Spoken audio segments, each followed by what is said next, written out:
All right, the Wells Fargo executive who oversaw the unit that created 2 million unauthorized accounts. I mean, it's just wild when you think about it. She's retiring. Yeah. Her name is Carrie Tolstedt. Did I say that right, Adam? And she has announced her retirement from the company at age 56 in the wake of this Wells Fargo receiving the largest fine ever by the Consumer Financial Protection Bureau. But are more big banks out there creating fake accounts too? Joining me with the very latest, our own Adam Shapiro. The whole thing is so wild. I want to get to her in a second because it's just unbelievable that this happened. But the scary thing is Wells Fargo may not be the only one. Right. So first you should know that Richard Cordray, who is the director of the Consumer Protection Financial Bureau, says they don't see a systemic problem at all of the banks. But they're investigating, although they won't discuss or deny if it's happening. They won't talk about ongoing investigations. So we called some of the biggest banks in the country, JP Chase, Bank of America, and Citi. Both Bank of America and JP Chase declined to comment to us. And Citi, well, if anyone from Citi is watching, why don't you return the phone call? I mean, we gave you $500 billion as taxpayers to save you back during the financial collapse. So why don't you answer our questions? The PR department won't even answer They have not responded. And you'd think that the other banks might be able to say, no, we haven't had this issue, but they can't even tell you that? They won't comment.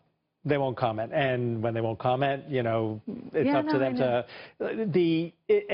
The bottom line is that Cordray said it's not a systemic problem. And I asked the people at the Consumer Protection Financial Bureau, well, are you investigating the other banks? And they said, we don't comment about ongoing investigations or even if we're investigating. So they may not be investigating.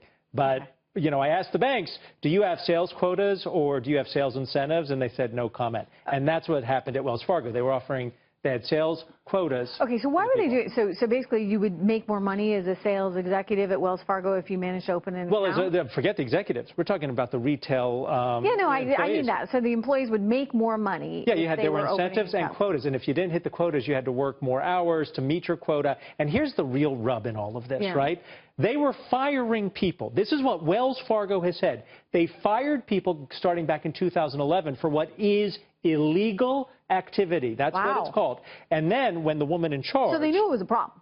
They were firing people in 2011 for this activity. So they knew something was going on in 2011. But the person in charge, you were talking about, Tolstedt, she just announced her retirement. And here's what the CEO of the bank said about her on her retirement. She's not been fired. They said she is, quote, one of our most valuable Wells Fargo leaders, a standard bearer of our culture, a champion for our customers, and a role model for responsible, principled, inclusive leadership. That's what they said about her. She pocketed over decades. She's been at the bank for several years, compensation, in stock and stock options, about $125 million. That is, the bank has the option to claw some of that back. I got to tell you, look, I mean, I know John Stumpf made that comment. It's kind of like, well, where does it stop, right? Maybe if he's not going to hold her accountable, somebody's going to start to hold him accountable. Senate banking hearing on Tuesday, and here's the key question. You knew people were doing this in 2011, and you fired them.